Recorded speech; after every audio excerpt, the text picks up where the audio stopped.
এটা বন্ধুত্ব সম্পর্ক না, বন্ধুত্ব চিত অনেক বেশি হাজব্যান্ড ওয়াইফের মতো। এই ব্যাপারটা ইকরা ভাবি জানতো, ইভেন ওনার বাসার আন্টি প্লাস নেহাল ভাইয়া ওনারাও জানতো।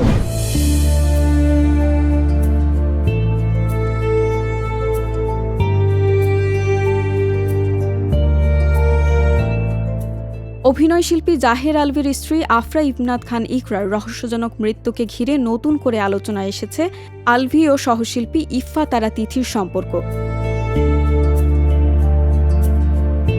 এই ঘটনায় আলভীর এক ব্যক্তিগত সহকারীর বক্তব্য সামাজিক যোগাযোগ মাধ্যমে ব্যাপক আলোচনা তৈরি হয়েছে। এটা বন্ধুত্ব সম্পর্ক না, বন্ধুত্ব চিত অনেক বেশি হাজব্যান্ড ওয়াইফের মতো। এই ব্যাপারটা ইকরা ভাবি জানতো, ইভেন ওনার বাসার আন্টি প্লাস নেহাল ভাইয়া ওনারাও জানতো। তিনি দাবি করেন 2023 সাল থেকে আলভী ও তিথির মধ্যে স্বামী স্ত্রীর মতো ঘনিষ্ঠ সম্পর্ক ছিল। তার মতে বিষয়টি ইকরা তখন থেকেই জানতেন এবং এতে তিনি মানসিকভাবে ভেঙে পড়েছিলেন।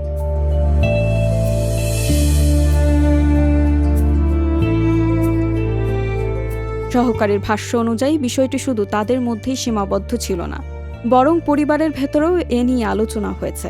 এমনকি ইকরা আলভীর মায়ের সঙ্গেও বিষয়টি নিয়ে কথা বলেছে এবং দুজনেই পরিস্থিতি সামাল দেওয়ার চেষ্টা করেছিলেন। এদিকে ইকরার মৃত্যুকে ঘিরে পরিবার দাবি করছে আলভী ও তিথির সম্পর্কের কারণেই তিনি মানসিকভাবে ভেঙে পড়েন। এ ঘটনায় তার স্বামী আলভী ও তার মা নাসরিন সুলতানা শিউলির নামে মামলা দায়ের করা হয়েছে। গত রোববার ঢাকার পল্লবী থানায় মামলাটি দায়ের করেন ইকরার বড় মামা শেখ তানবীর আহমেদ। মামলার অভিযোগে আলভী ও তার মায়ের আত্মহত্যায় প্ররোচনা এবং 2 বছর ধরে অবহেলা ও নির্যাতনের বিষয় উল্লেখ করা হয়েছে। সম্প্রতি একটি নাটকের শুটিংয়ের জন্য আলভী ও তিথি নেপালে যান। 27 ফেব্রুয়ারি ছিল তিথির জন্মদিন।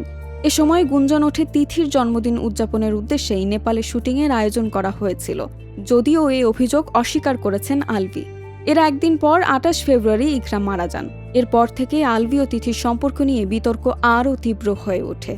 এদিকে তিথি নিজের ফেসবুক পোস্টে ইকরার সঙ্গে ব্যক্তিগত চ্যাটের 44টি স্ক্রিনশট প্রকাশ করে দাবি করেছেন আলভীর সঙ্গে তার সম্পর্ক নিয়ে যে অভিযোগ উঠেছে তা ভুল ব্যাখ্যা ও অপপ্রচার।